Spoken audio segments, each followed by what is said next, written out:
-12 to -17, and breezy. This is their idea of breezy. Winds to 30 miles per hour, but gusts to 55.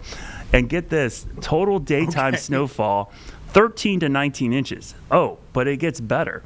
Tonight, snow continues heavy at times. Oh, the winds calm down to 45 miles per hour. Temperatures around 6, but new snowfall 10 to 14. And for tomorrow, the winds around 70 miles per hour with new snowfall of 32 to 38 inches. So you're talking about feet of snow. The atmospheric rivers causing flooding around the lower elevations, but in the upper elevations, Tim, those are some wild forecasts out there. That's nuts. I mean, you're talking about multiple feet of snow. Yeah. And I'm guessing it's probably the snow levels for them are probably a little higher than usual. Yeah. Because they're bringing in so much warmth with this, but that's just insane to think about. And you probably we won't get too many pictures, I'm guessing. Do they have any observatories or anything like that up in Rainier, or is it just totally, it's not like I don't think so. Mount Hood does. There's a lodge up on Mount Hood, because I've been up there. Timberline Lodge is up there. Cool. That's a cool area, so we'll probably get some pretty good stuff from up there. But Mount Rainier, we tend to not get much out of. You're showing all the wind reports, and this is the thing about this time of year. The jet stream is so much lower in the atmosphere when you get these big storms. You tend to mix jet stream winds down to the surface a lot more, and when you throw in mountains that stick up into that, you get crazy. I mean, that's a lot of wind reports. Holy moly. It's a lot. I can't click on every one of them. There's hundreds of them here. That's only 24 hours, too. It's insane. I know. This is all today. So some of the videos, like you were saying earlier, you just seen pine trees, huge ones, just kind of bending and toppling over. Just a mess. And we were saying before, long duration event. Yes. This is going to be days of rainfall, days of wind, and for Mount Rainier and other mountains, going to be days of snow. Yeah, I am secretly rooting for a pattern flip out west because, as I mentioned, I'm going to Utah skiing after Christmas to the New Year. And right now, Deer Valley, only like 5 out of 210 runs are open right now. That's how little snow has fallen in parts of Utah. And if you're not familiar with that area is just east of Salt Lake City. It's the Park City, Utah, Deer Valley area. So I'm hoping that this will bring some snow. But you see the Northern Rockies getting clobbered, and you're showing the rainfall. Boy, that's a lot of moisture, and some of those in the Sierra Nevadas, that's near Lake Tahoe and eastern part of California. That's a lot of moisture for them. Oh, yeah. Someone's going to get 10, 15 inches of rain, but that's snow too, most likely. Yes. So. It's Sierra cement, we call it, because it's the wet, heavy stuff out there. All right. Thanks, everybody, for sticking around. We'll be back here tomorrow. Coming up next, Nick Sturdivant will have more breaking news here on WCNC+.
All right, thank you for joining us here on Live Impact News on WCNC Plus. I'm Nick Sturdivant. We want to get to some breaking news, an update on some breaking news that we brought you this evening. One person hurt in a shooting in East Charlotte. The shooting happened on Lawyers Road near Albemarle Road. This is a look at the scene from just moments ago. Again, a shooting in East Charlotte left one person hurt this evening. The shooting happened on Lawyers Road near Albemarle Road.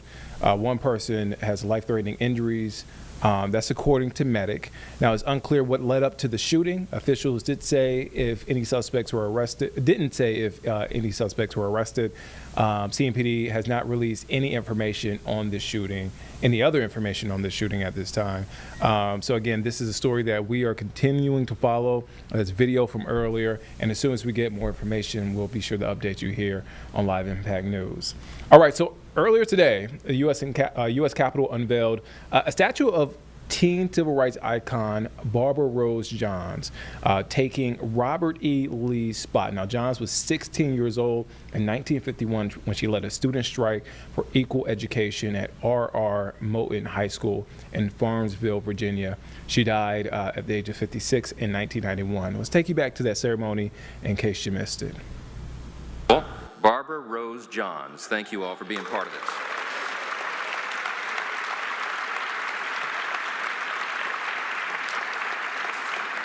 I'm pleased to tell you I've had the privilege of doing a number of these statues and ceremonies. This is certainly one of the largest audiences we've had for any statue unveiling since I became speaker, so thank you.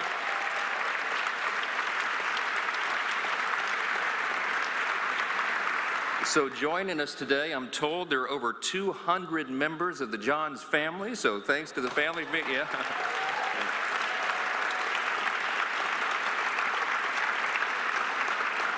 Of course, we are joined by Governor Glenn Youngkin of Virginia, along with 50, yes, Governor.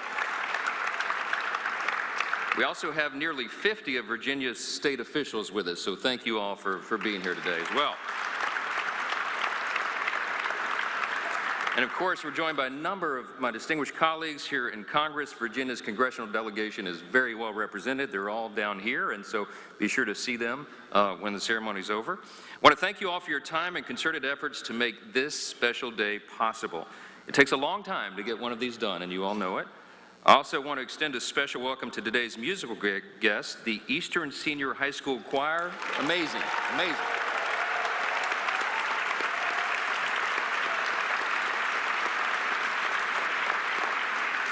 We have a wonderful ceremony planned for you today, so please enjoy and help us celebrate the accomplishments of this true American hero. Thank you.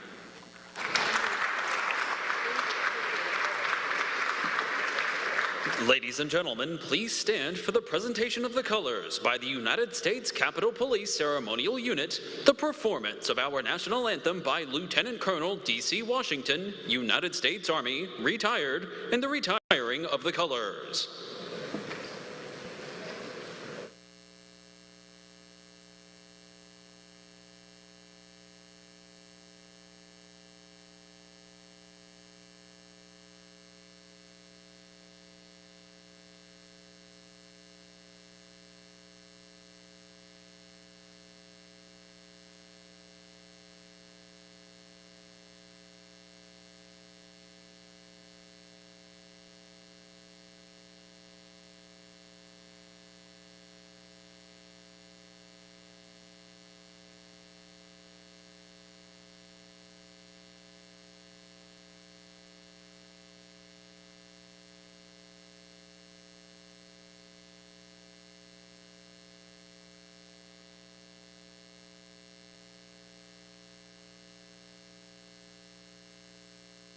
Oh, say, can you see by the dawn's early light what so proudly we hailed at the twilight's last gleaming, whose broad stripes and bright stars through the perilous fight o'er the ramparts we watched were so gallantly streaming, and the rockets' red glare, the bombs bursting in air, gave proof through the night that our flag was still there.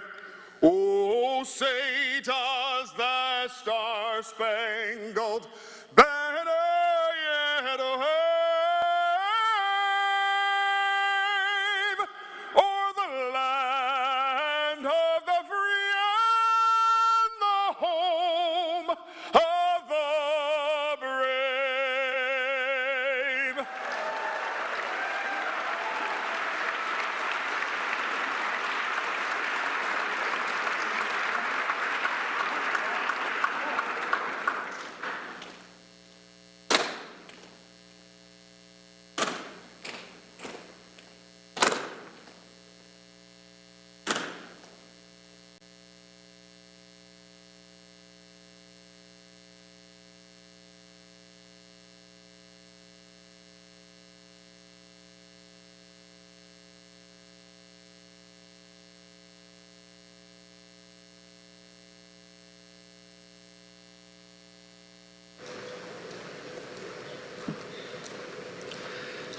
Ladies and gentlemen, please remain standing for the invocation delivered by Mr. L. Francis Skip Griffin.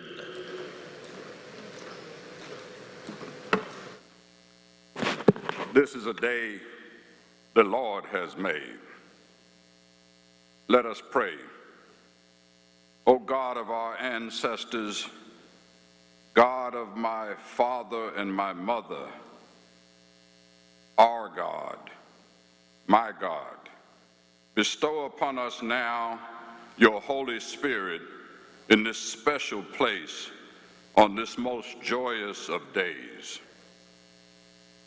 Be with us today in this great hall of heroic figures as we gather to celebrate and memorialize for posterity and the extraordinary and courageous life of the remarkable Barbara Rose Johns. We place a statue appropriately of here today where she will be among other pioneering Americans.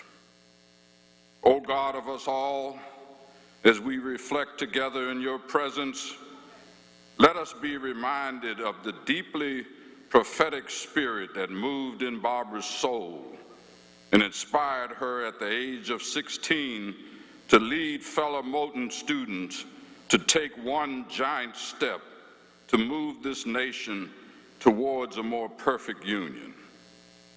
As we dedicate this statue, we pray it will serve as a source of inspiration for future generations of all Americans.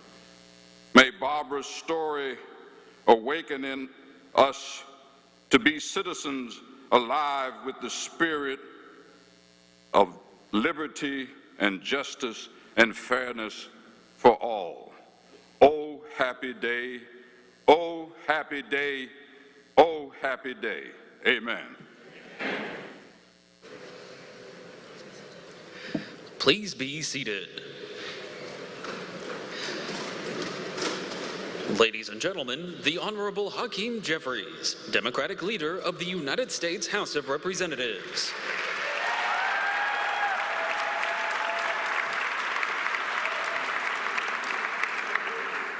Speaker Johnson, Governor Youngkin, Governor-elect Abigail Spanberger.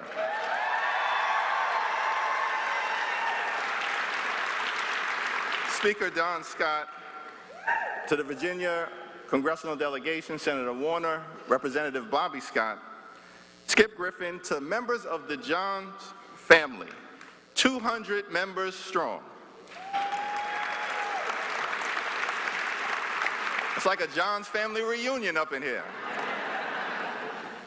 And all those in attendance, it's a high honor and a distinct privilege as we celebrate the statue unveiling of Barbara Rose Johns, a trailblazer, freedom fighter, and incredible champion for equality.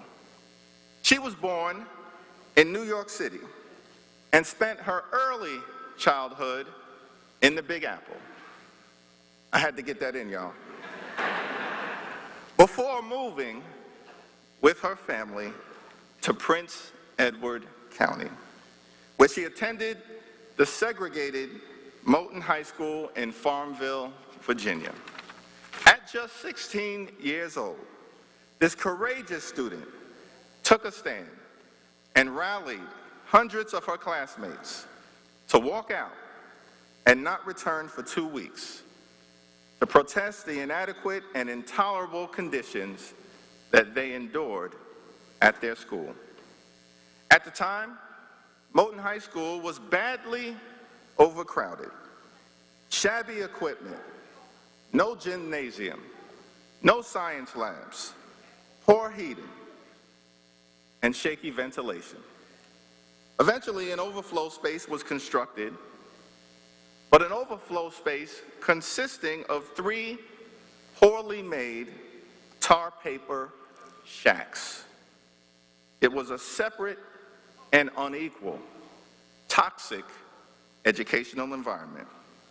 After bringing these poor conditions to the attention of a teacher, Barbara was dismissively told, "Why don't you do something about it?" And that's exactly what she did. In retelling the story, she recalled thinking to herself, "This is your moment. Seize it." Barbara Johns rose to the occasion. The prophet writes in the book of Isaiah, the 11th chapter, 6th verse, that a child shall lead them. It's a particularly fitting passage of scripture now engraved in the statue that commemorates her iconic legacy. The school walkout that Barbara led on April 23, 1951, sparked the school desegregation movement that ultimately culminated in the landmark Brown v. Board of Education decision. Of the 5 cases that made it up to the Supreme Court, the Virginia case was the only one that emerged from a student-led movement. That's Black history. That's American history. And today we celebrate that history by memorializing a true American hero.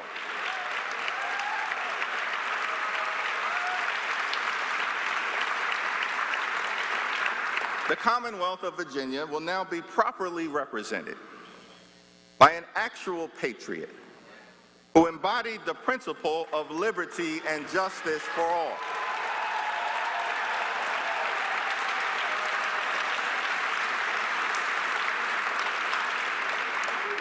And not a traitor who took up arms against the United States to preserve the brutal institution of chattel slavery.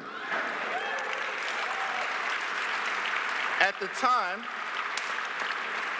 of Robert E. Lee's statue unveiling in 1909, Representative Charles Curtis, a Kansas Republican, who later on went to serve as Senate Majority Leader and our nation's 31st Vice President, remarked, "I think it is a disgrace. He was a traitor to his country, and I will not sanction an official honor for a traitor." We can remember our deeply troubled past in museums, but should never be given a place of honor in the halls of Congress.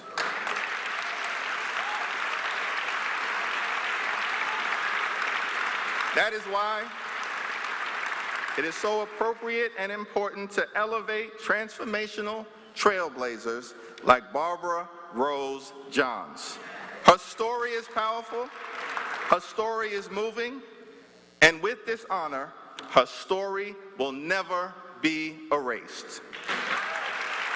A statue of her will now stand in the Capitol, joining the Reverend Dr. Martin Luther King Jr., Rosa Parks, and other iconic heroes, depicting her call to action as a reminder of the progress that we have made in this great country and the work, of course, we must continue to do. The late great patriot John Lewis encouraged us in the face of injustice, to always stand up, speak up, and show up for what we know is right. And most importantly, go out there and get into some good trouble. That's exactly what Barbara Rose Johns did at 16 years old, good trouble. And because of her brave act of civil disobedience, it led to one of the most consequential Supreme Court decisions in our nation's history and helped make America a more just version of herself. God bless each and every one of you. God bless the legacy of Barbara Rose Johns, and may God continue to bless the United States of America.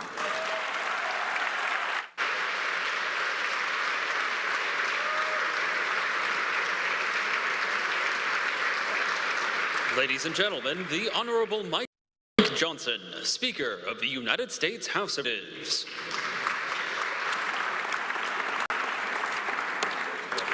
Well, here in Congress, the tradition of selecting and installing statues in the United States Capitol dates back to 1864. It was then that states were first entrusted with the responsibility of electing Americans deserving of our national remembrance. Virginia's own George Washington is among them. Samuel Adams of Massachusetts, Mother Joseph of Washington, and so many others.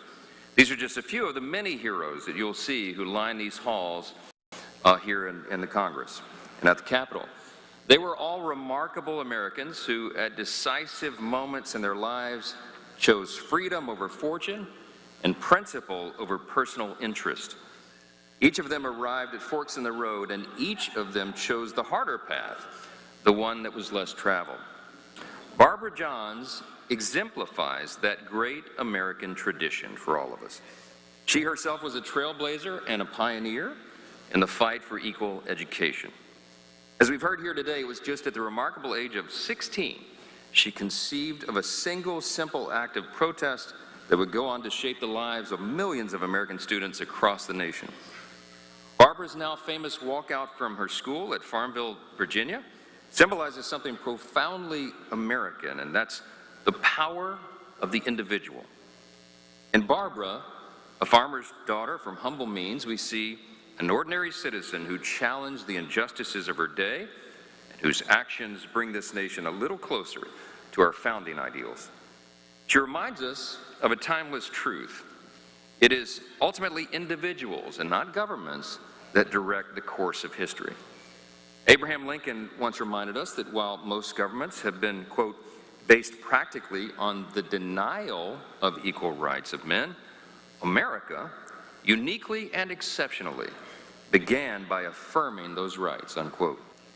Barbara's story is an important chapter in this long American tradition of bold men and women who have fought for liberty and justice and equal treatment under the law. And her enduring example is a call to each of us here on the eve of the 250th anniversary of our great and extraordinary nation, to take up our founders' work and reaffirming those sacred rights and the bold declaration that all men are created equal. So it is today very fitting for us that Barbara's story and statue find official representation in this hallowed ground of representative government here in the People's House on behalf of the people of Virginia. This statue, which we'll soon unveil in just a moment here, will stand proudly in the crypt of the United States Capitol, which is just below the rotunda, truly hallowed ground, and a distinction that is reserved only for America's original 13 colonies. I want to thank everybody who made this special day possible. Statue selections are always a massive undertaking, and they don't happen without a great deal of individual effort, and a lot was extended and expended here. So for the moment that you've all been waiting for, I'm going to ask Governor Youngkin and Leader Jeffries, members of the Virginia delegation, Barbara's children and grandchildren, at least a sampling of them, okay, right? And the remaining program participants, if you'll join us here for the unveiling of the statue.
ladies and gentlemen, Miss Terry Harrison, daughter of Barbara Rose Johns.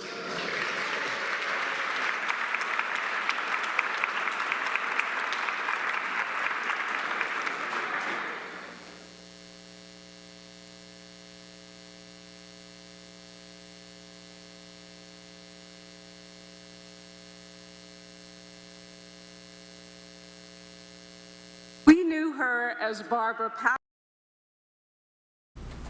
All right, so that is the ceremony statue unveiling from earlier today at the U.S. Capitol, unveiling the statue of teen civil rights icon Barbara Rose Johns.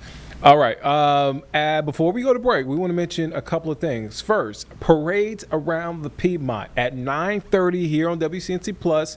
You can check out the Concord Christmas Parade. You don't want to miss that. And through Christmas, you can check out some incredible things like the Fort Mill Christmas Parade, Mooresville Christmas Parade, Rock Hill Christmas Parade, Christmas Eve. Make sure the kids are watching. NORAD Santa Tracker, let you know where St. Nick is in his journey to deliver Christmas gifts. And on Christmas Day, the Union County Christmas Parade. You don't want to miss it. Parades around the Piedmont tonight at 9:30. And also, we are keeping an eye on President Trump. President Trump is set to deliver an address to the nation from the diplomatic reception room at 9 p.m. You can catch it here on WCNC Plus over on our secondary stream. All right, let's take a break. We'll be back here in just 2 minutes here on Live Impact News on WCNC Plus.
Welcome back here on Live Impact News on WCNC Plus. I'm Nick Sturdivant. So earlier today, Federal Communications Commission Chairman Brendan Carr was questioned by a Senate committee led by Senator Ted Cruz. He told the Senate committee on Wednesday, which is today, that his agency is, quote, not formally independent. Shortly after Carr made that statement, the FCC apparently removed the word independent in the description of the agency's work on its website. Again, this was one full committee hearing led by Senator Ted Cruz. Let's take you there now in case you missed it. Process of freeing up potentially as much as 180 megahertz of C-band spectrum. Chairman Carr, is the commission on track to meet the law's spectrum deadlines and to fully deliver on the bill's obligations? Yes, Senator. And again, thank you to you for restoring the FCC's auction authority. We had fallen into a deep spectrum malaise during the Biden years. We were losing our leadership position. Right now, we're very actively working with our partners across government, Department of Transportation, FAA, NTIA, and we're all aligned to deliver on the statutory deadline of July 2027 for that auction. And what will the benefits to consumers be of 800 megahertz of spectrum being made available for auction for the private sector? First of all, this will allow us to catch back up to China. When President Trump left at the end of his Trump 45 administration, we had leapfrogged China and were set up in a very good position. But then we didn't move forward with any new spectrum bands, and China moved ahead. So this is important for national security, but also for prices for consumers. The data shows when we free up more spectrum, we can allow providers, for instance, to compete for in-home broadband. And when they do that with fixed wireless, we've seen that cable modem prices drop by 37% where they used to have a monopoly. So it's good for our economy, for innovation, and for prices for consumers as well. Commissioner Trusty, how does the spectrum auction pipeline and the Working Families Tax Cut help position the United States for success at the 2027 World Radio Conference? Yes, thank you so much for the question, Senator, and thank you again for your leadership in restoring the FCC's General Spectrum Auction Authority and creating this long-term spectrum pipeline. I think these spectrum provisions are foundational to developing a unified strategy going into the next World Radio Communications Conference, where we can focus on key U.S. interests. We can work with our international allies in advance to preempt those who are seeking to undermine U.S. interests at the conference in Shanghai, China. In 2023, at the last World Radio Communications Conference, we didn't have this kind of legislative backing or support. We didn't have auction authority. We didn't have a long-term spectrum pipeline, and so we were sidelined on very important conversations. Now that we have this authority, thanks to your leadership, we can constructively and meaningfully engage in these conversations that I think position us better to come out of this conference with wins that are essential for our economic and national security and global leadership in next-generation communications technologies. Terrific. Thank you. Ranking Member Cantwell. Thank you, Mr. Chairman. Commissioner Carr, Chairman Carr, obviously, Salt Typhoon was a major attack on the United States infrastructure, government espionage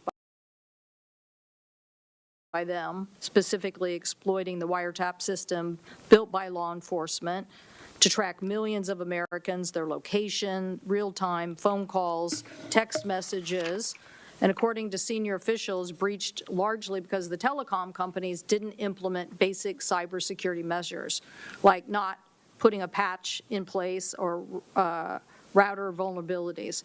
At the beginning of the year, the FCC issued a ruling to hold the FCC companies accountable, but the FCC rolled that back last month. So are these Chinese hackers still in the American telecom system?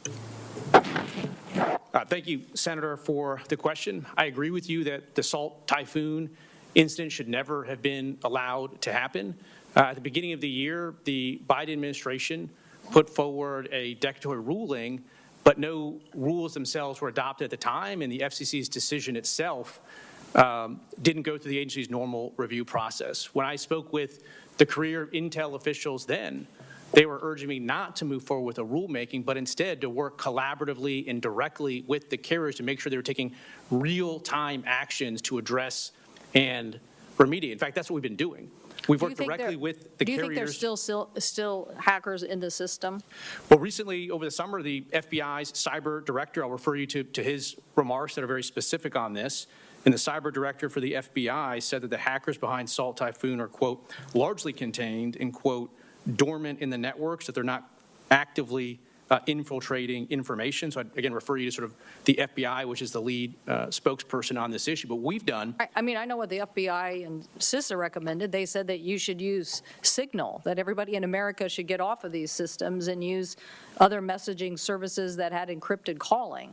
So I don't think this issue is solved, and I think rolling back the rules that protect Americans, I think in this information age, you need to have robust robust security measures, and you need to make sure that the telecom industry is implementing them.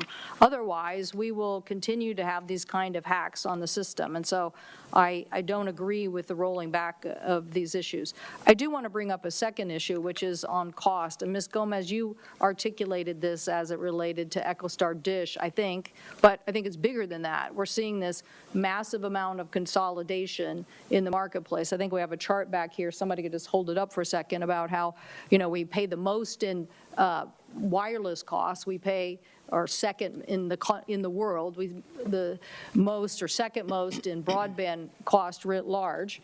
And so the question is, what are we going to do to drive down costs for consumers, and how are these consolidations basically making it more challenging for us to give consumers real choice in the marketplace without cost? And while I love Spectrum and I want good international competition, I'm more impressive with Spectrum that doesn't interfere with DoD. I'm more impressed with Spectrum that basically helps expand into rural areas and drives down costs, and more impressed with a Spectrum policy that basically takes that low end of the market that doesn't have affordable costs and basically does something to help them participate in the market. Why give more spectrum if the telecom companies float and decide not to do the rules on security and then just become basically richer while the American consumer becomes poorer? And again, this is just one example of how the United States is one of the most expensive in the country. But could you help explain a little more on your thoughts about what we do to increase competition and lower costs? Thank you, Senator. I'm a firm believer that robust competition results in benefits for consumers, including lower costs. And I am concerned that the level of consolidation in this country is actually reducing the incentives that lead to lower costs for consumers.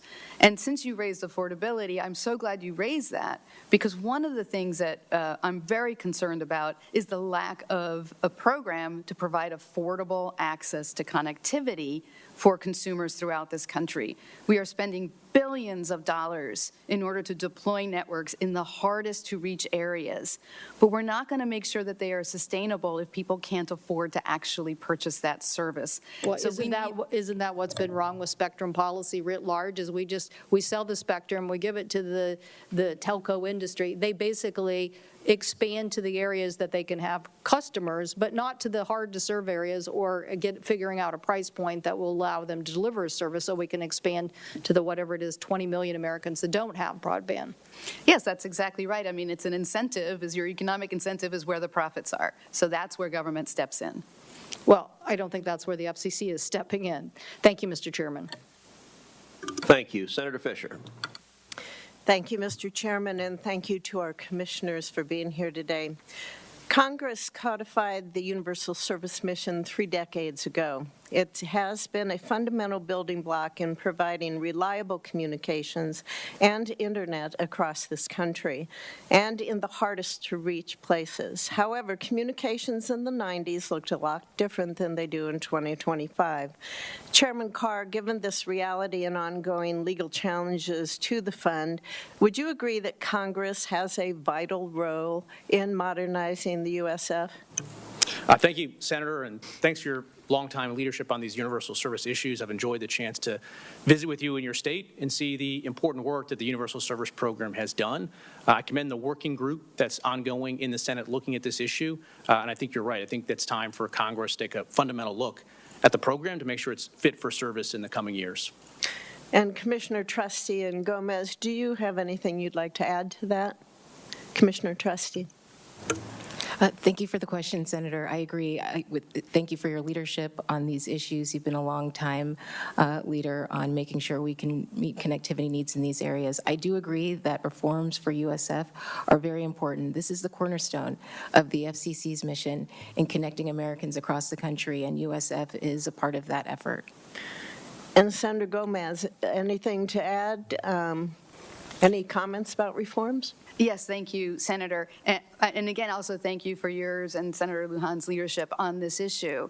I think it's very important for the Senate to help us to make the Universal Service Fund a sustainable program that ensures affordable access for all Americans. And I'm really hopeful that what you are able to provide is that sustainable affordability program as part of your as the reforms that you put forward. Thank you. As co-chair of the working group, I sent the commission a letter with Senator Lujan earlier today, and it requests a briefing to help inform Congress's efforts in this regard. Chairman Carr, will you commit to getting a briefing on the books in January for our staff and the appropriate commission personnel? Yes, and I look forward to working with you on this issue. Great, thank you. The U.S. role in shaping global communications policy is vital for countering foreign threats to our networks and all the assets that they connect. And adding to an element to this challenge is the upcoming World Radio Communication Conference that will take place in China. Commissioner Trusty, what will be the biggest risks that this adds to a complex process? Thank you for the question, Senator. I think security is the business risk that adds to this process. And as you know, we're working at the FCC to ensure that providers uphold their commitments to patch outdated equipment, to update their access controls, to make sure they're improving threat intelligence sharing to further harden our networks. And I think a part of this process will mean more public-private partnerships so that we can share information, educating providers about how they can harden their networks as well as we travel over to Shanghai to participate in this conference. And I think there needs to continue to be whole-of-government conversations about how to protect our assets in this forum. I would imagine that those are many of the things that you'll take into account as the United States develops its positions at this conference, correct? That's absolutely right. Thank you. Senator Cantwell brought up spectrum. I can't let it go by without also chiming in. There are a lot of decision-making ahead for the Commission as it charts out spectrum resources for both licensed and unlicensed use, and I believe that balance needs to be the key here. We know that unlicensed and shared spectrum technologies carry up to 90% of the U.S. communications each and every day. Commissioner Trusty, moving forward, how should the Commission ensure that shared technologies can continue to flourish and innovate, and how do you preserve value between the different types of spectrum licensing in striking a balance? Thank you for this very important question, Senator. I think the FCC has an all-of-the-above approach to looking at spectrum to accommodate a variety of users, use cases, and technologies. So our immediate priority is the upper C-band, which will result in exclusive license use. But we also need more spectrum for unlicensed uses, for Wi-Fi 7, Wi-Fi 8, to support the Internet of Things and other forms of connectivity that's benefiting all Americans. We also need spectrum for satellite and space uses. So we have the satellite spectrum abundance proceeding, where we're looking to make upward of 20,000 megahertz available for satellite and space reasons, and we are looking more intensively at bands above the 24 gigahertz band for fixed satellite services. So the whole thing is we need an all-of-the-above approach so that we can accommodate a variety of users and use cases and advance U.S. leadership in these technologies. Thank you very much. I look forward to having conversations with all of you on this in the future. Thank you. Thank you. Senator Klobuchar. Thank you. I would prefer to be asking questions about the bipartisan work that needs to be done on universal service and broadband and spectrum, and I'll ask that in writing. But the events of this year moved me to focus on free speech and our democracy. Chairman Carr, in 2022, you tweeted, "Political satire is one of the oldest and most important forms of free speech. It challenges those in power while using humor to draw more people into the discussion. That's why people in influential positions have always targeted it for censorship." Yes or no, do you still agree that political satire should be protected speech? Yes, Senator, and whenever that satire or any other programming is over the public. All right, so that is FCC Chair Brendan Carr, again, being questioned by a Senate committee earlier today, led by Senator Ted Cruz. I want to come in with a bit of breaking news into our newsroom. You can find this article and this information right now on our website. I encourage you to go to WCNC.com, also our mobile app. But I want to read the headline. U.S. government admits negligence in helicopter plane collision that killed 67 people in Washington. Remember, that crash left 67 people dead, including a PSA Airlines flight crew based out of Charlotte. Now, I want to read just a bit of that article. Again, you can find this on our website and on our mobile app. The U.S. government admitted on Wednesday, which is today, that Federal Aviation Administration and the Army played a role in causing the collision that last January between an airliner and a Black Hawk helicopter near the nation's capital, killing 67 people. The official response to the first lawsuit filed by one of the victims' families said that the government is liable in the crash partly because the air traffic controller violated procedures about when to rely on pilots to maintain visual separation that night.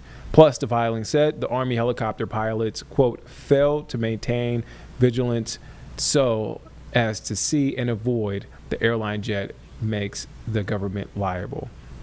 All right, again, just to recap for you, the headline, U.S. government admits negligence in helicopter plane collision that killed 67 people in Washington. Again, that article and that information is up right now on WCNC.com, also inside our mobile app. Let's take a quick break. We'll be back here in just 2 minutes here on Live Impact News on WCNC Plus.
Welcome back here on Live Impact News on WCNC Plus. I'm Nick Sturtevant. We want to get back now to a Senate committee hearing. FCC Chairman Brendan Carr was questioned by a Senate committee today. And what came out of that on Wednesday is that he said the agency is, quote, not formally independent. The FCC apparently removed the word independent in the description of the agency's work on its website shortly after Carr made that comment. Let's take you back now, in case you missed it, to that hearing. That had to do with speech on social media, where Biden administrations were trying to shut down political speech. Again, an area where there is no license, there's no public interest standard. We'll get to that in a minute. Robust, wide open speech. I believe, too, that there is no place in chilling political satire. But after Jimmy Kimmel's monologue, you went on a podcast and suggested that ABC should take Kimmel off the air, saying, we can do this the easy way or the hard way. Those were your words. Do you think it is appropriate to use your position to threaten companies that broadcast political satire? I think any licensee that operates on the public airwaves has a responsibility to comply with the public interest standard, and that's been the case for decades. I asked if you think it's appropriate for you to use your position to threaten companies. And this incident with Kimmel wasn't an isolated event. You've launched investigations into every major broadcast network except Fox. Is that correct? I don't know if that's true or not. We do have investigations going on NPR and PBS. We have a number of investigations that are ongoing. I think if you step back over the years, I think the FCC has walked away from enforcing the public interest standard, and I don't think that's a good thing. Okay, you brought up social media. So do you think it's appropriate for after a horrific murder and the stabbing of Rob Reiner and his wife, do you think it's appropriate for someone to say that it happened when they know better, reportedly due to the anger he caused others through his massive, unyielding, and incurable affliction with a mind-crippling disease known as Trump derangement syndrome? He was known to have driven people crazy by his raging obsession of President Donald J. Trump, with his obvious paranoia reaching new heights. Do you think that's appropriate for the President of the United States to do that? And if Jimmy Kimmel would have said that, would have you had threatened to take him off the air? Senator, look, Democrats on this dais are accusing me of engaging in censorship, and now you're trying to encourage me to police speech on the internet. I'm simply not going to do it. I'm just asking you. Broadcast These are the kind of words. I think they are cruel. I think they hurt President Trump to say that kind of thing. I think it hurts him with trust from the American people. But this is the kind of stuff that's going on right now, and yet you are going after broadcast stations, except for Fox, and making threats. Senator, we are applying the law. Let's step back. Broadcast TV is fundamentally different than any other forms of media, whether it's cable or podcast or soapbox or man on the street. There's a public trustee model that Congress has set up. When you were on a podcast, there should be no rules in place when it comes to tech platforms then? I think there's no public interest obligation. There is no license. Do you think we should change the laws? Here's one. Last week, President Trump came out with this dangerous and likely illegal AI rule that preempts all the states from doing anything to try to save people, whether it is kids that are being exposed to content they shouldn't see, or fentanyl, or political videos that are lies. So do you think Congress has the authority to preempt state laws, or do you think President Trump and the agencies like yourself have the authority to preempt state law when it comes to the internet and safety with AI? Well, when it comes to AI in particular, there's an executive order. It asks the FCC to initiate a proceeding. We're going to initiate a proceeding. We're open-minded on where that goes. But look, if you want to step back and talk about weaponization, we saw that for 4 years in the Biden administration. Senate Democrats, including Democrats. Joe Biden is no longer president. You are head of the FCC, and Donald Trump is president, and I'm trying to deal with this right now. So I would ask you, Ms. Gomez, what are the risks of the commission trying to preempt state laws, particularly when there are no federal guardrails, because our colleagues, despite some good efforts, refuse to pass any kind of even minimal rules when it comes to AI? What are the risks of the commission or a president then trying to preempt state laws that can legally put state laws in place? Thank you, Senator. I believe that the FCC has very dubious authority to actually preempt state laws in this case, because without a comprehensive federal framework, there is nothing for the FCC to preempt. The Communications Act did not actually talk about artificial intelligence or provide authority to the FCC to do this preemption. So I'm very dubious of our authority to do so. That said, we have sought comment on this. Okay, thank you very much.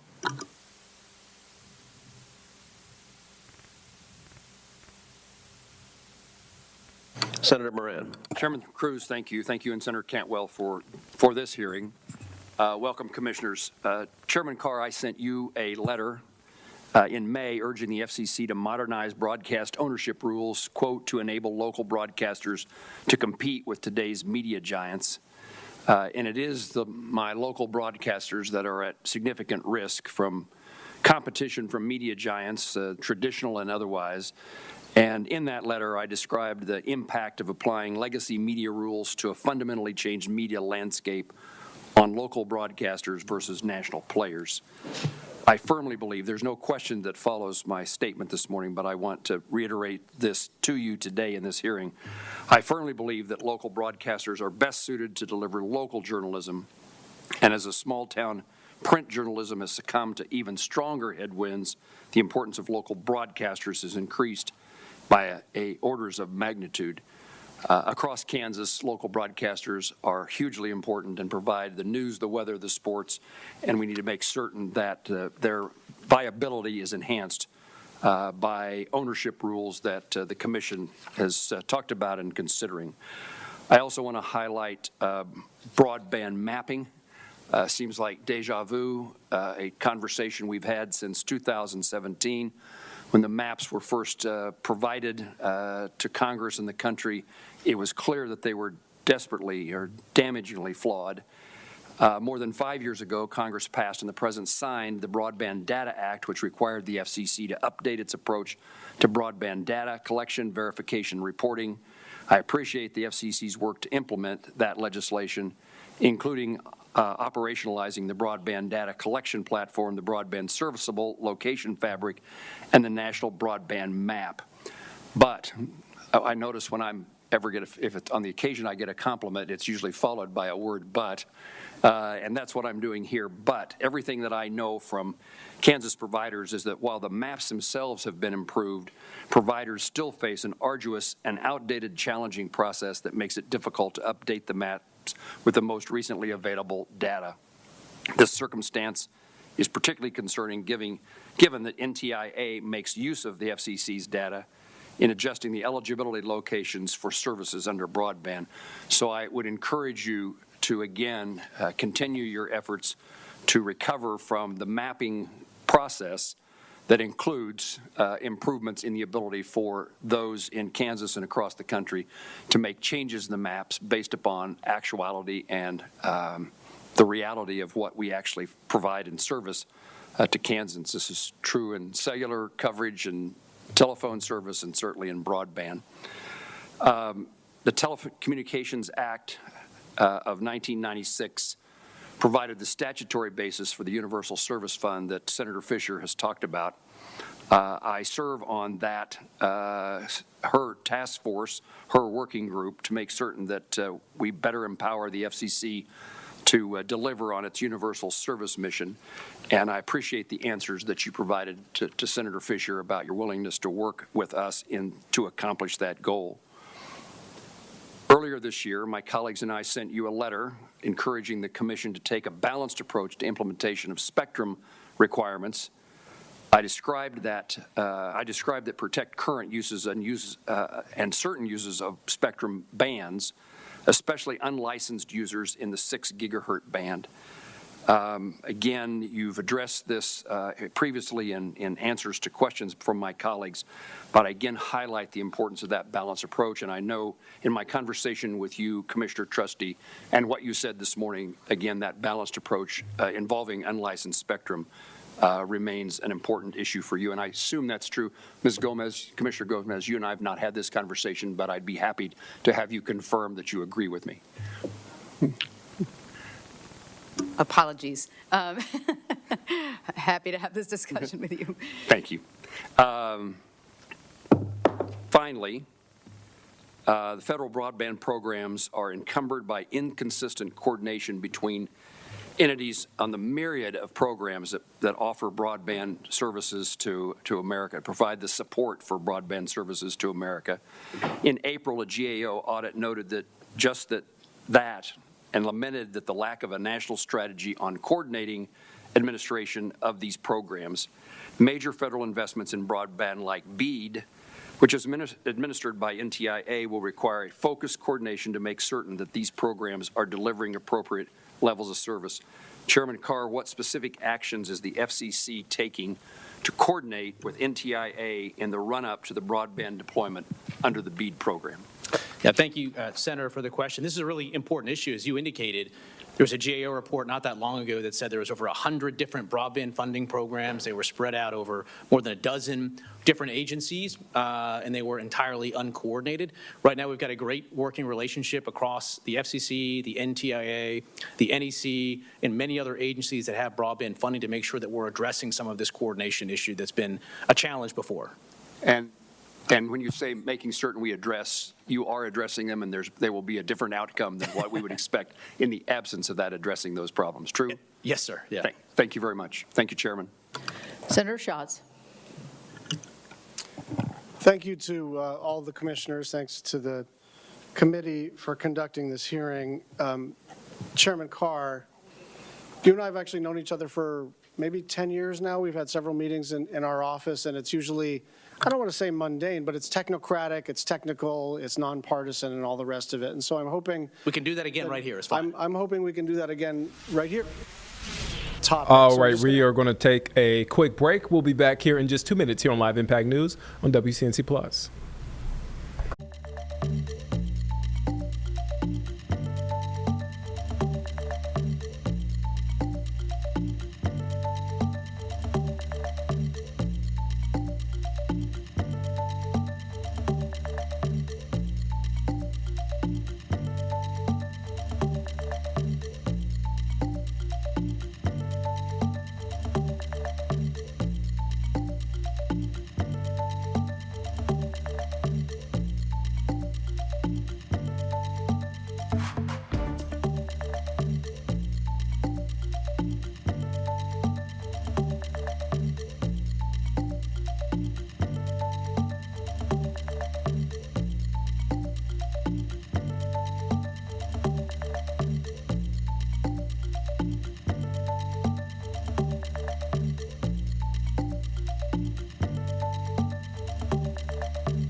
Welcome back here on Live Impact News on WCNC Plus. I'm Nick Sertivant. So moments before we got on the 7 to 9 stream, Secretary Pete Hegseth and his wife dedicated an inaugural Pentagon Christmas tree to families of service members. Well, actually, that happened, I misspoke, that happened earlier this month, but there was a Christmas ceremony that happened today, a worship service. Let's take you there in case you missed it.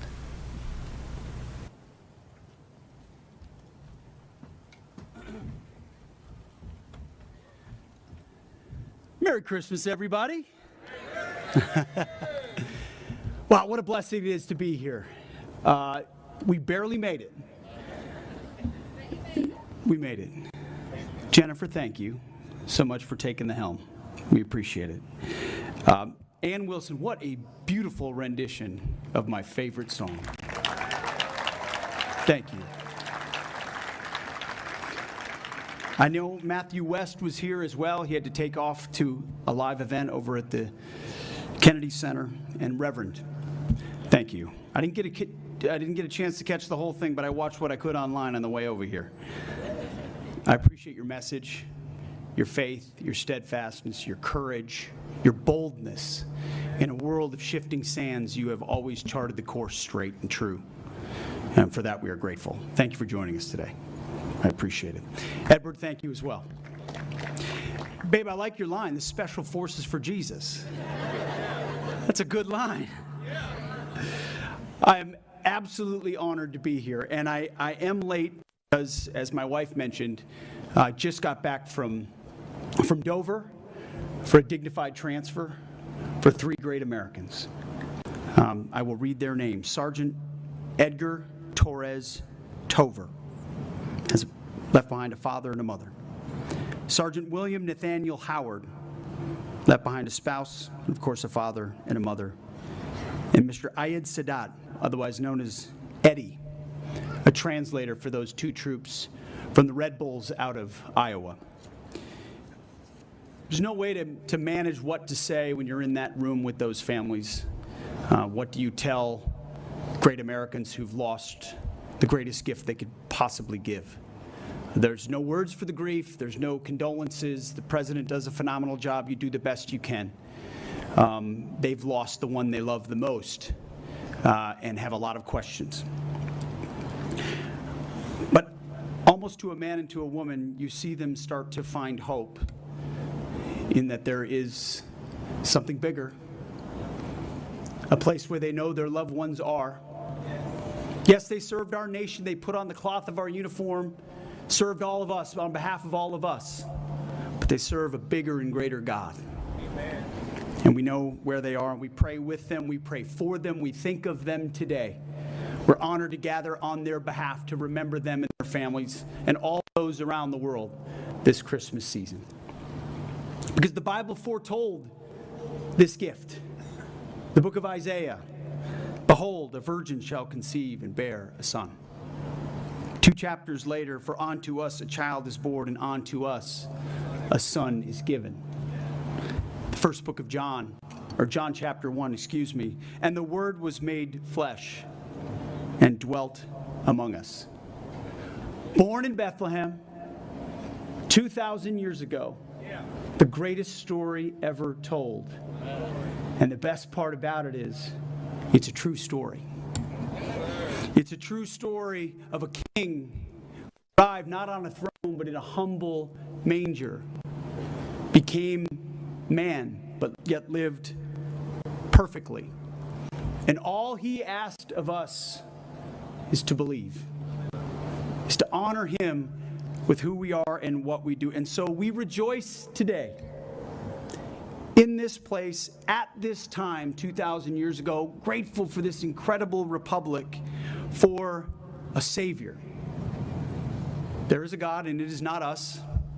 And if our good works are what save us, none of us will pass those pearly gates. Only through the redemptive grace and the blood of Jesus Christ.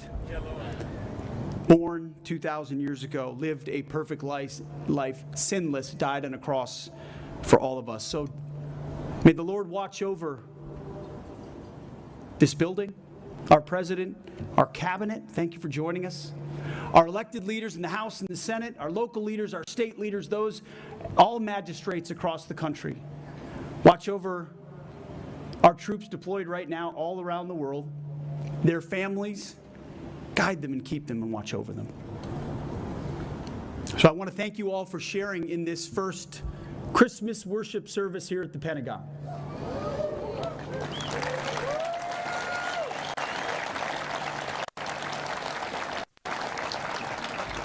It's the least we could do in this season. We do it monthly as well, a prayer service which we will continue to do, because as George Washington did that first year, he went on bended knee for providence in impossible tasks. And I look out, I know so many of you each day are asked to do impossible things, work impossible hours, at impossible odds, which mere men and women could not do. And that's why we bend the knee, because we know where our strength comes from. And we need that wisdom and that guidance, that providential guide in our own lives as we try to act on behalf of our nation. So, Reverend, thank you so much for being here. Thank you, Ann. Thank you, Matt. Thank you, Jenny. Thank you to all those who I get a chance to serve with on a daily basis. Thanks to all you who serve. We are here to serve you.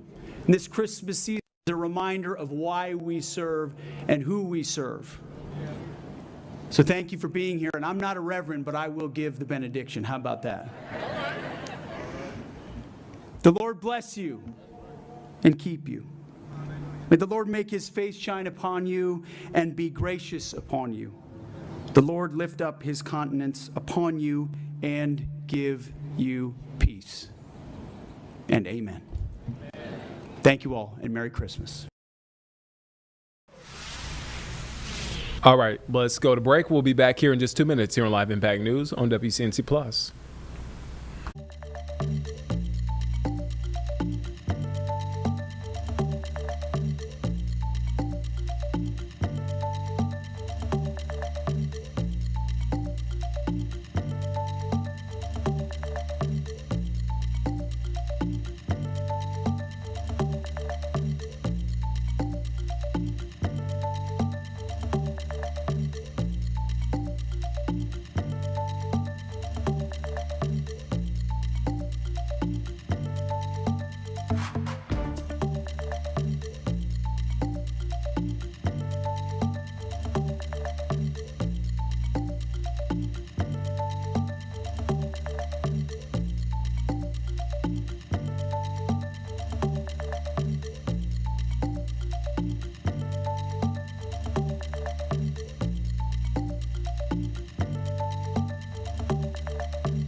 Welcome back here on Live Impact News on WCNC Plus. I'm Nick Sturdivant. All right, so earlier today, Fulton County, which is in Georgia, District Attorney Fani Willis faced questions today from a Georgia State Senate committee over her prosecution of President Donald Trump.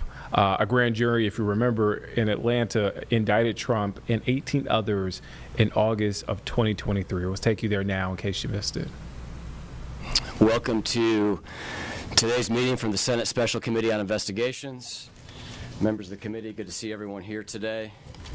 And just want to point out, as a reminder for those of you on the committee, I'm going to turn this volume up a little bit. Josh Belinfante is seated to my right. He's the committee's counsel.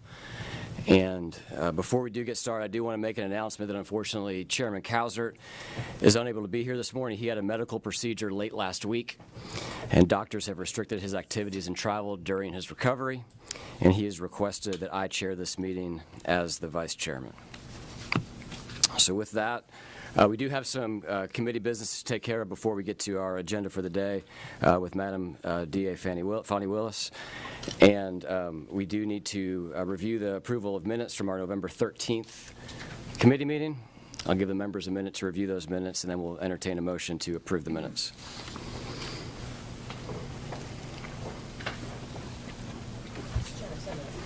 We have a motion to approve by Senator Jackson, second by Senator Gooch. All those approved, please signify by saying aye. Aye. All those opposed, like sign. And the minutes are approved. All right, for those that are in attendance today, just want to kind of go through a couple of guidelines on decorum. I understand there's some, obviously there's media in the room. Press has lines. I think you guys are all clear on where you're allowed to be in the committee room, where you're not allowed to be. So thank you for working with our Senate press staff on that. If there are any available seats in the middle of your aisle, please, or in the middle of your row, please scoot over. We do have overflow in room 125 here in the Capitol building for any of you that want to avail yourself of the overflow room as well. This is a Senate committee hearing. This is not a courtroom. There is no judge in the room. We will adjudicate the meeting today per the Senate rules and Mason's manual. We have the Secretary of the Senate available to advise us if there's any considerations. Governor Barnes, you are here as counsel for DA Willis, is that correct? I am, but I can assert privilege. I mean, you can't decide privileges that are granted by No, I didn't say anything about privilege. I was just referencing that that's the capacity in which you're appearing today. Oh, yes. And just want to kind of maybe cast a net is for those of you that have not been here for any of our committee hearings. This committee is charged with investigating and advising the General Assembly on any changes to Georgia state law as the committee deems necessary as a result of our investigation into the criminal prosecution as it relates to the election interference case of President Trump and the 18 others. We've had a series of meetings and have been working with the District Attorney Willis to appear today. We had a state law that passed, and as my understanding, you are appearing under the second subpoena that was issued, and there is still a Supreme Court case relative to the 2024 subpoena and the General Assembly that issued that, or the Senate that issued that at that time. Great. I referenced signs briefly. It's my understanding that there's some people that have signs in the room. You're obviously welcome to have those. Please just don't hold those up, as you will be blocking views from other members of the committee. We do have a single-purpose agenda, and with that in mind, we will go ahead and swear in our witness today. Madam DA, please raise your right hand. Do you swear to tell the truth, the whole truth, and nothing but the truth, so help you God? I do. Thank you. Mr. Chairman, I have a statement I'd like to include in the record. Sure. If you want to pass that around to us, be happy to make that as part of the record. And I'm doing that because I was prohibited from giving a statement.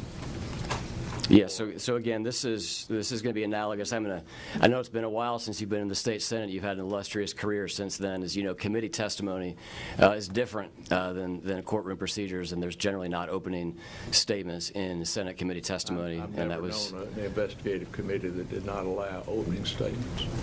We will proceed with the testimony, and if either one of you and Madam DA Is that the preferred title? Is how you'd like to us refer to you? Either District Attorney Willis or Madam DA. Perfect. We'll go with either one of those. Thank you for being here today. Please do pull that microphone closer or lean forward when you speak. I'll try to get the volume adjusted so that everyone can hear it. I doubt anyone will have trouble hearing me. Fair enough. Just love if you could take a minute and walk us through your career history. I know that you have a 30-year legal history. If you could just tell the committee your path to becoming the district attorney in Fulton County. Well, I went to the best university in the nation, Howard University, matriculated through there in 3.5 years and graduated December of '92, although I walked in May of 1993. I then came down to Georgia because I was admitted to one of the top 25 law schools in the country, Emory University School of Law.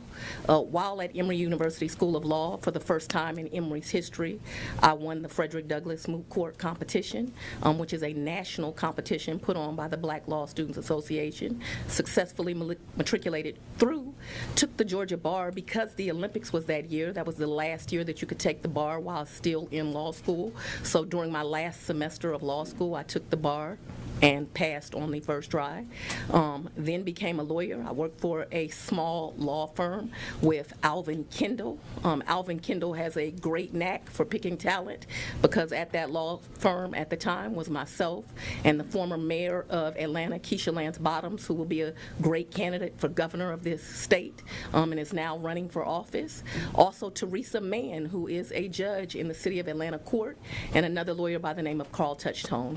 We represented people in both criminal and civil cases. I worked there for a small time. I then left that law firm and opened up my own law practice where I practiced both juvenile law, criminal law, did some family stuff. Young practitioner, I did that out of Douglas County, Georgia, but I represented people in the entire metro area during that time. Got married, had 2 children, became a solicitor, needed a kind of a more calm life, so I went to work for Raines Carter, who's been the longest standing solicitor, I think, in the country at this point. Worked for him for some time, applied to become a district attorney, worked there approximately 16 years, tried every type of case you can imagine, but I was really a murder prosecutor. That's what I do best. But also at that time tried the longest case in Georgia's history, which is the Atlanta Public Schools case, a RICO case.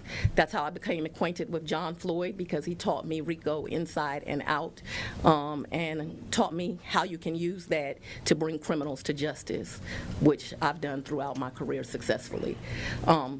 Worked there, then decided to leave to run for office. Ran for judge, came up 49%, I believe, is the percentage of the vote that I won. Actually went to a Republican strategist. He told me, because I went to a runoff, Republicans will not vote for you. And I said, why? I've had a history of representing this state. I've done so successfully. I'm known as a prosecutor. He said, you're black and female. I said, I don't believe that to be true. I don't think that's the state of the nation. Who knew? He was right and I was wrong. I lost that election, but that was God's plan, because after that I had the honor of representing the Judicial Qualifications Commission. I'm one of the only black lawyers to ever be able to do that in the state of Georgia, where I prosecuted judges who had done something wrong. And so that was a great honor of mine. Richard Hyde was one of the people that helped me to get that position because he had worked with me on Atlanta Public Schools. I think that he's still doing that kind of work, and he's a very great investigator. So I did that for a while. I also got to represent a lot of fathers and mothers as they went through domestic things, did some criminal defense work, and then people started coming to me. You need to run for district attorney. Current district attorney has some problems. You'd be outstanding at it. And who knew? I ran, I won. I'm the first woman to serve as district attorney in Fulton County, Georgia. Best to ever do it. I sit here with a 92% conviction rate. That's my history. Excellent. Thank you so much. For those of us on the committee, it'd be helpful to kind of get a scope of what your office structure is like and kind of the makeup of your office. So how many employees are within the Fulton County's DA's office? A little over 300 approximately. All numbers that I give today, which should be approximations. You should not hold me to exacts. Certainly will do so on these questions for sure. Of those employees, about how many of those are attorneys? Half. About 150 attorneys. How many investigators? 65. Okay. And how many paralegals? I don't know, about another 70 or so professionals. Some of that is VWAP, some of that is administrators, some of that is legal assistants. I'm not going to be able to guess at these numbers. Sure. The state pays a minimum salary for all district attorneys and assistant DAs, is that correct? No. No. Okay. Can you walk us through the pay structure?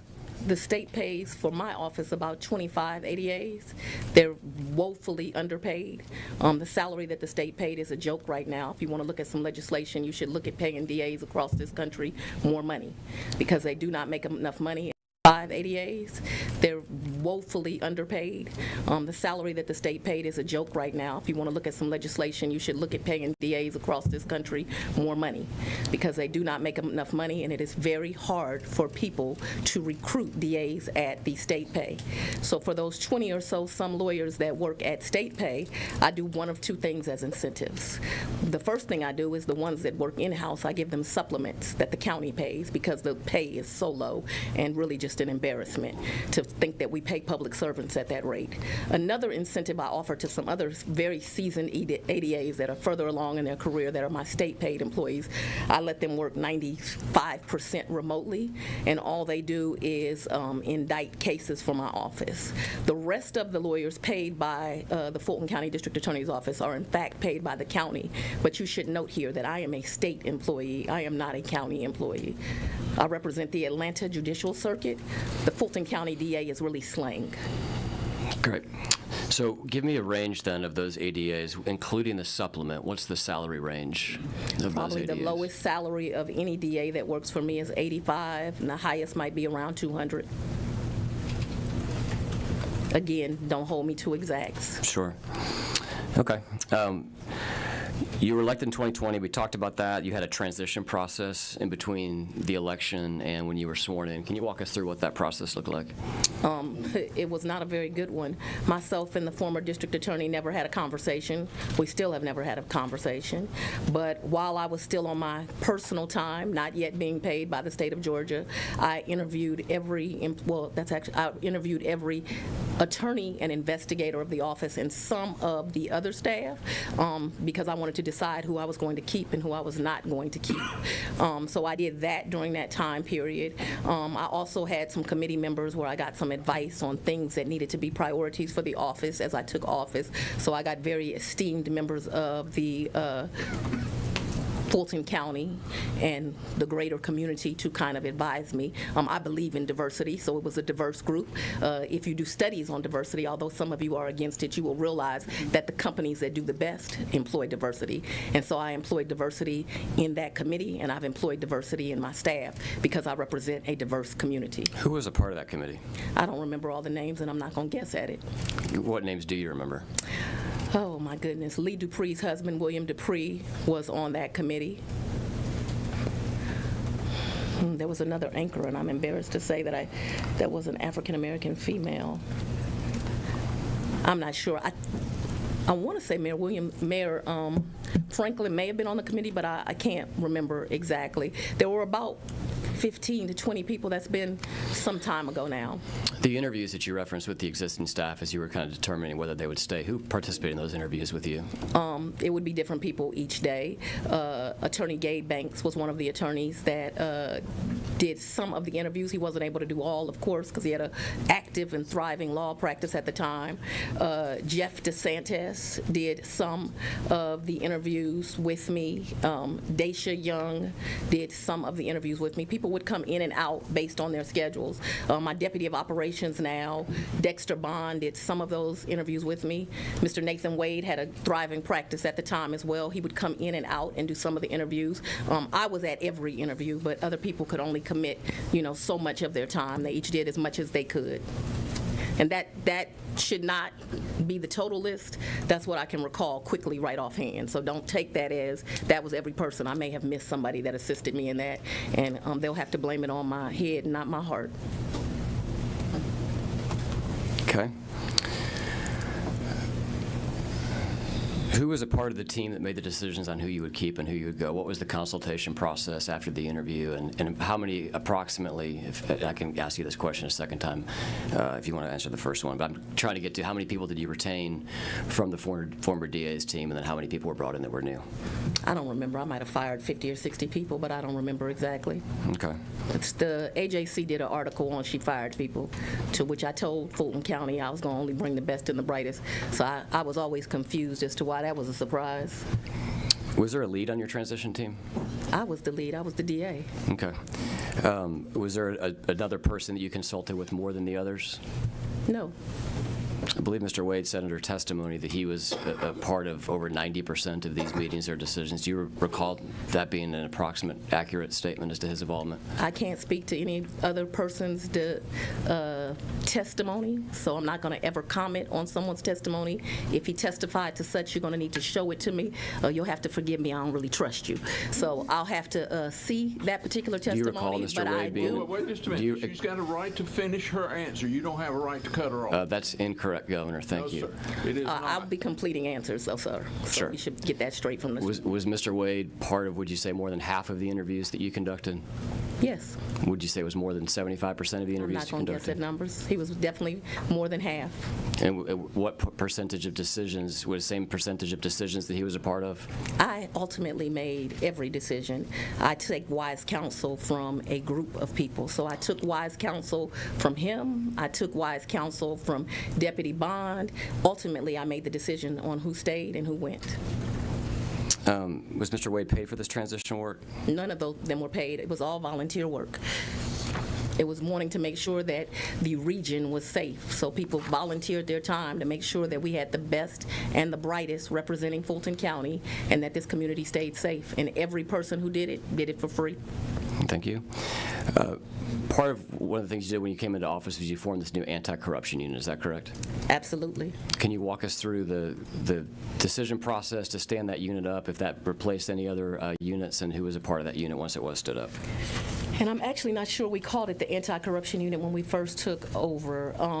So when I became the district attorney, Paul Howard had 101 police brutality cases, many that went back to years, maybe to 2009.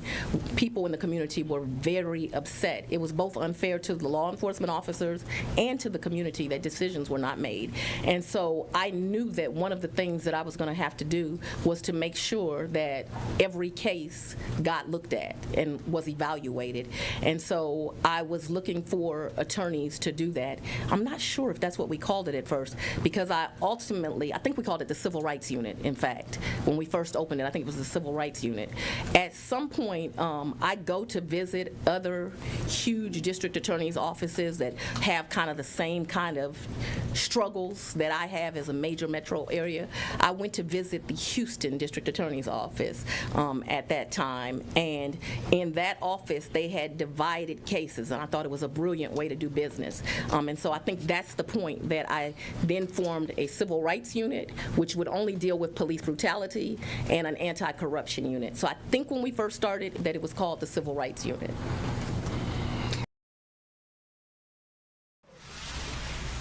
All right, we're going to take a step aside and we're going to take a quick break. We'll be back here in just 2 minutes here on Live Impact News on WCNC Plus.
Welcome back here on Live Impact News on WCNC Plus. I'm Nick Sturdivant. We want to go back now to that Georgia State Senate committee hearing for Fulton County District Attorney Fani Willis facing questions today.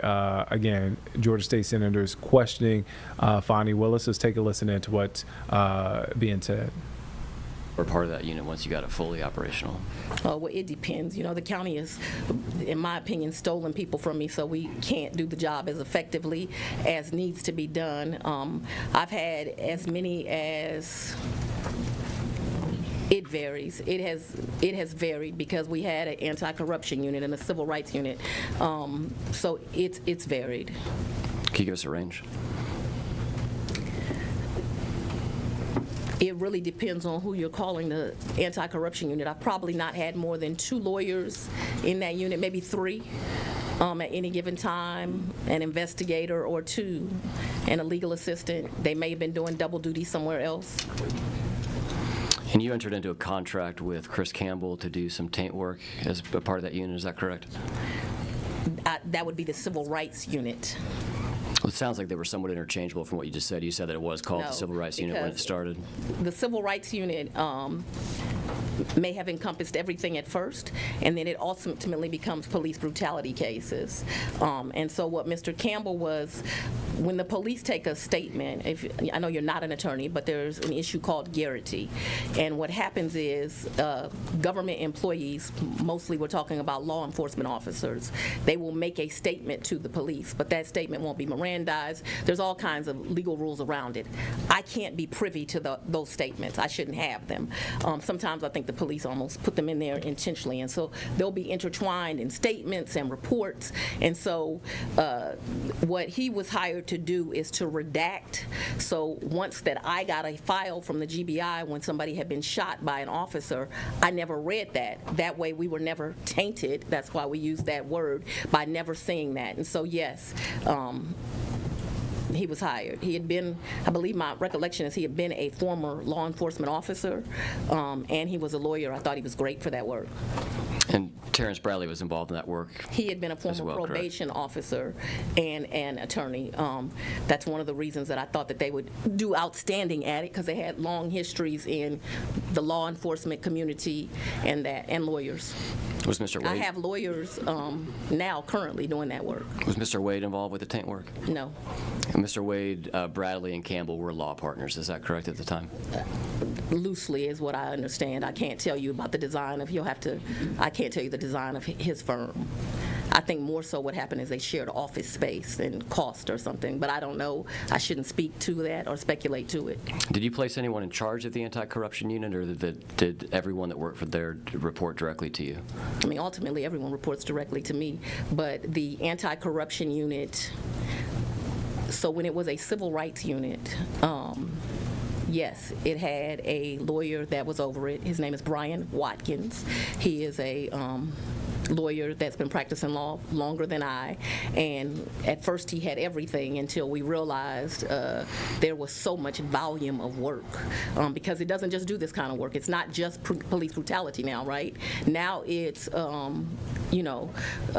police lied, or it's an elected official did something wrong. It just became too much. Once we stood up these units and my county understood we were doing these kind of things, fortunately or unfortunately, the office started to get referrals, and so it just grew. How many cases has this unit brought to trial approximately? Oh, I couldn't tell you over the years, but we brought some to trial, especially these police brutality cases. I couldn't tell you exactly, so I'm not going to speculate. Okay. It's not as many as like my major crimes unit, but I can tell you that the anti-corruption and the civil rights unit, they cost me the most money because of the experts that are needed when you are trying a police case. How much money would you estimate that you spend a year on that unit? I can't, and I'm not. You can't, you're not what, I'm sorry? I'm not going to speculate to it. I can't estimate how much. Okay. Is that something you could provide for the committee? I don't know that I can. What happens is I have a professional services budget, and and my top deputies of certain units. So my ED over major crimes, if he needs an expert, he can hire one. For instance, if you all want to look into legislation, look into properly funding your GBI. The GBI does not have enough scientific experts. This is not a criticism of the GBI. The scientists that are there are excellent. I want that to be noted that I said that.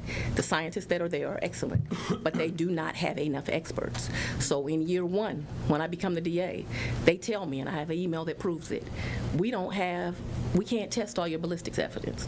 We don't have enough. So I have to go into my budget, more than $100,000, I can tell you that. I think it's been about that annually, and hire private scientists to do that ballistics work. Now, I got the names of those scientists from the GBI, but also my deputy, Mr. Watkins, over civil rights. If he needs an expert, he knows that he can get one. If my ED over major crimes needs an expert, they can get one. My domestic violence expert, if they need a domestic violence expert, they can get one. And so it all comes out of this professional services budget that I both pay attorneys that come in and work as special prosecutors, and that I pay professional witnesses that we have to hire to do our work. So Mr. Watkins was in charge by title, or was it more so by function that he was in charge of the unit? I don't understand your question. Did he have a title of director of the anti-corruption unit, or was he just a person that everyone knew would make the calls within the unit? He was the deputy of the civil rights unit. Okay. He remains the deputy of the civil rights unit. At some point, the civil rights unit became civil rights and anti-corruption. Do you use those terms interchangeably now? I do not use them interchangeably. I have one deputy over anti-corruption and one deputy over civil rights. Who's the current deputy over anti-corruption? Tanya Boykin. Who is the first one? Sonia Allen. She is now the district attorney of Cobb County. She had a great DA from Fulton endorse her, and she won. What was Mr. Wade's role in the anti-corruption unit? He didn't have a role in the anti-corruption unit. The election interference case, what unit did it fall under? I called it the election team. Okay.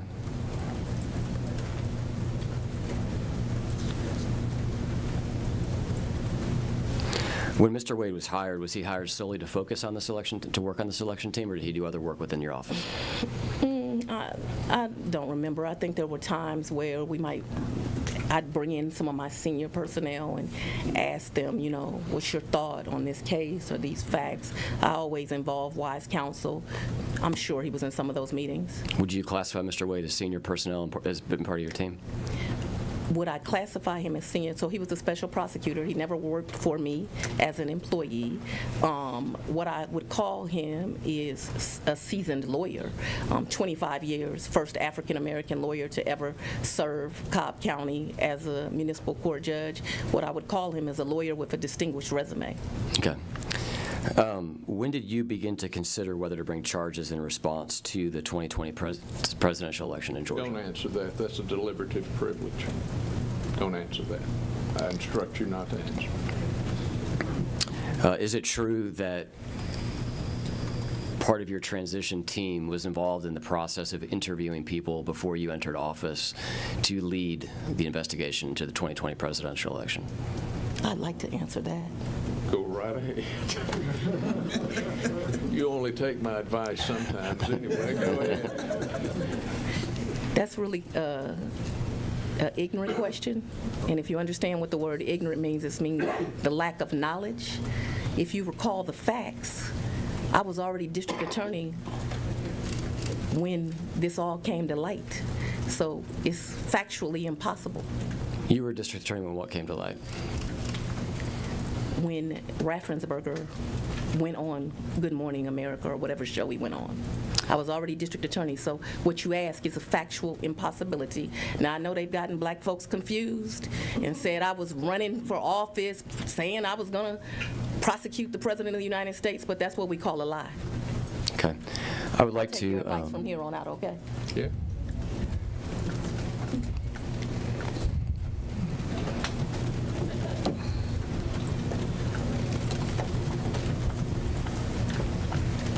I'd like you to take a look at the screen for me, if you will. This is from Mr. Wade's deposition to members of Jim Jordan's committee. And he was asked for the search committee. You said that began when D.A. Willis took office on January 1, 2021. Is that correct? Yes. And there was outreach to you to be part of the search committee prior to January 1, 2021. Absolutely. When did that start? Sometime after the election, but prior to her taking office. Okay, so between the election, you're referring to November 2020 election, is that correct? Yes, ma'am. And so when you had conversations with individuals, you said on multiple occasions, you said no, and you turned down the position. Who were those conversations with? They were with the district attorney. So I think you're confusing facts. We've already had a long conversation about I interviewed everybody at the DA's office, and I interviewed other people to come and work at the district attorney's office. And as I told you, I did that on my free time before I became DA. But I had no way of knowing that these criminals were going to commit a crime. And that did not come to light until January of 2021 when I'm actually the DA. So it is a factual impossibility, like I already told you. I think that that is misinterpreted. He's absolutely correct. We looked for talent for the district attorney's office before I became the DA. I didn't wait till the day I took office to look for talent that would represent my office. But I was unable to look for talent for a case that didn't exist before I took office. It's factually impossible. It's common sense. You don't need to be a lawyer.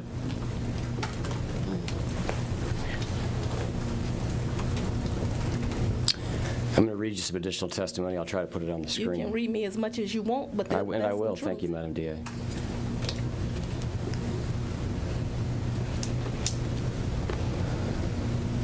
And I apologize. I did not intend to have to get into this here.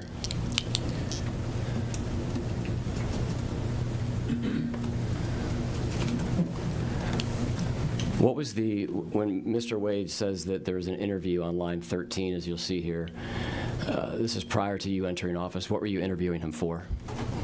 I didn't interview him prior to him entering office. He had a thriving law practice. Even when he ends up being offered the position, he doesn't want it. Okay, now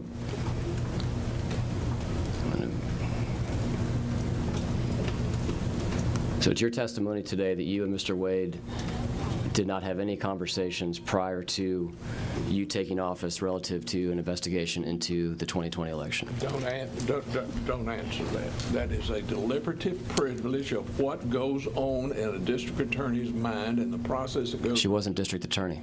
She was. Prior to being sworn in, she was district attorney? No, she was not, but you asked. I'll return to my question. Prior to you being sworn in as district attorney, is it your testimony today that you did not have any conversation with Mr. Wade about investigating the 2020 election?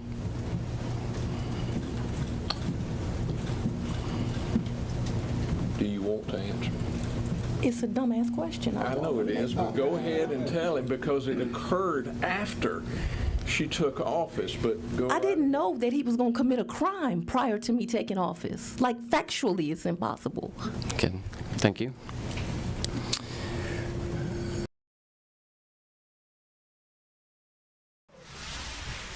All right, let's take a step aside. We'll be right back here in just 2 minutes here on Live Impact News on WCNC Plus.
Welcome back here on Live Impact News on WCNC Plus. I'm Nick Sertivant. We want to get back now to that Georgia State Senate committee hearing as Fulton County District Attorney Fonnie Willis faced questions from senators. Let's take a listen in.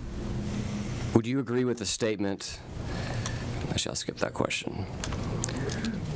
When did you decide to hire outside of your office a special assistant district attorney for this election case? Oh, Lord.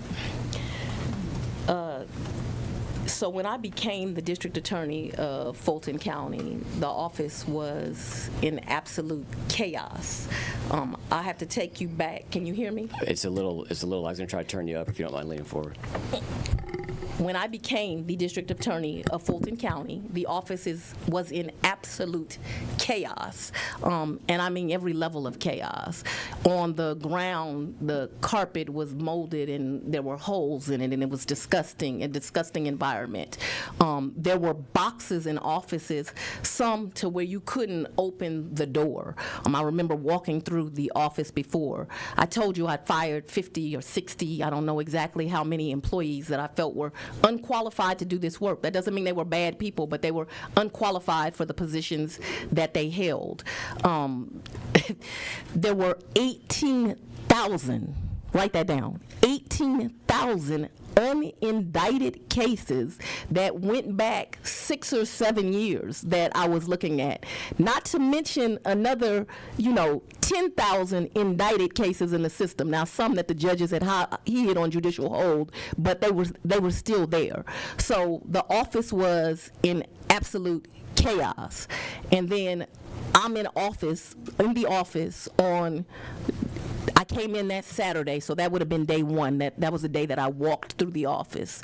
And I'm literally in the office that Monday or Tuesday, I can't recall now what day it is. And there's this phone call and the Secretary of State saying, oh, the proper venue to investigate this might be Fulton County. And so my priority became, and this is important too, there were 200 and something murders that had been sitting for years, families that had been waiting for justice for years.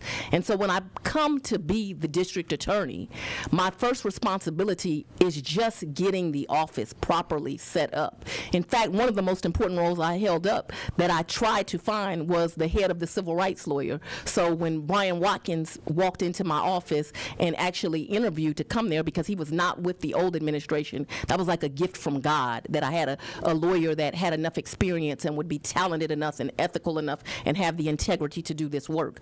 But my primary job was getting the entire office set up. So I immediately do things like set up a murder backlog project. And I put Mike Carlson and Michael Sprinkle in charge of that. We're going to get every family's going to get an answer. They may not like the answer. The answer may be we can't prosecute this, but we're not going to sit with cases. We got to make decisions on these cases. And it took us years to get through that, but we did. And I'm happy to sit here and announce to you every one of those 18,000 cases, a decision got made on to include those 101 police cases I talked about, as well as the 46,100 and I think 36 cases that came in January 1st, 2021 till December 31st of 2024. So while people tell these lies about the DA ain't been working, I want you to find a DA working as hard as me.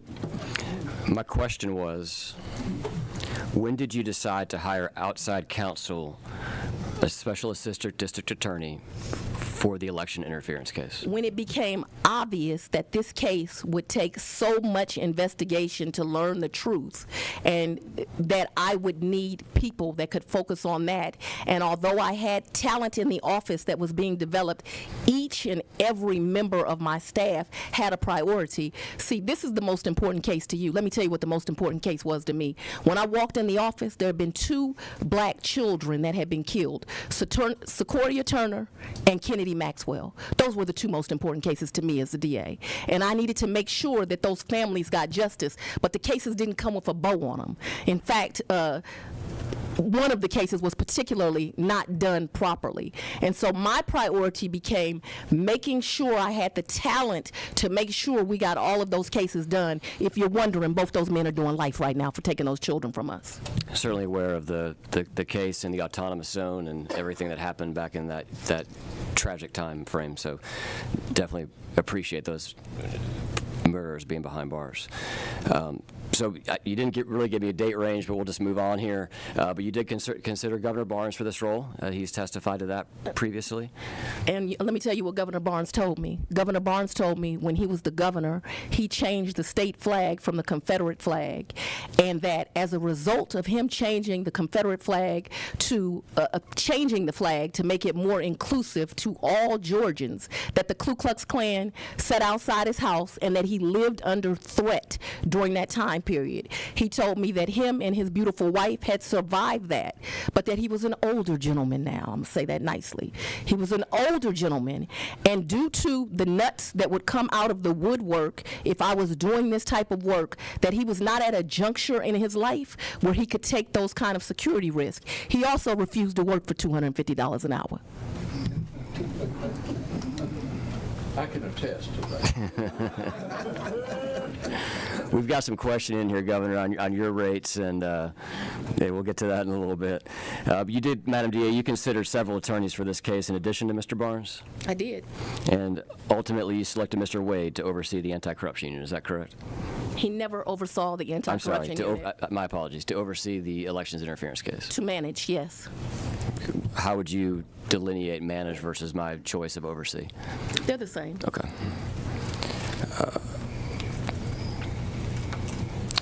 What happened between January 2021, I believe that's when the phone call was that you referenced, in November 2021, which was the time that Mr. Wade signed his first contract? What type of work happened within any area of your office in terms of gathering evidence or considering whether or not to bring these charges? You want me to answer? Not particularly. I don't think it's any of their business. You're getting into why a grand jury returns a bill of indictment. That is a deliberative process wrapped in the discretion of the district attorney. We're not going to get, I'm going to instruct her not to answer. Wait just a minute. Let me finish. You can, if you see fit, you can seek to enforce that question, at which time she would be entitled to a jury trial in Fulton County, and I would be able to cross-examine you with each one of you with a real judge ruling on real law. But until that happens, I'm going to instruct her not to. So on your advice of counsel, you're asserting privilege? I'm telling her not to answer. I'm clarifying with the witness. You don't have to answer that. I'm not a potted plant. I can answer. You can advise. You can absolutely advise your client, Governor Barnes. I'm asking your client. I suggest you move on. I'm asking your client if you are asserting privilege on the answer to the question. I made the objection on the record, and told you even what you can do to enforce it. What was the total cost of the election interference case? I don't recall, but if we want to talk about cost, I'd love to talk about how last year alone the AG paid one lawyer $8 million. You don't know what the cost of you don't know the cost of the election interference case? I don't know the exact cost. What's the range? I don't want to speculate to numbers.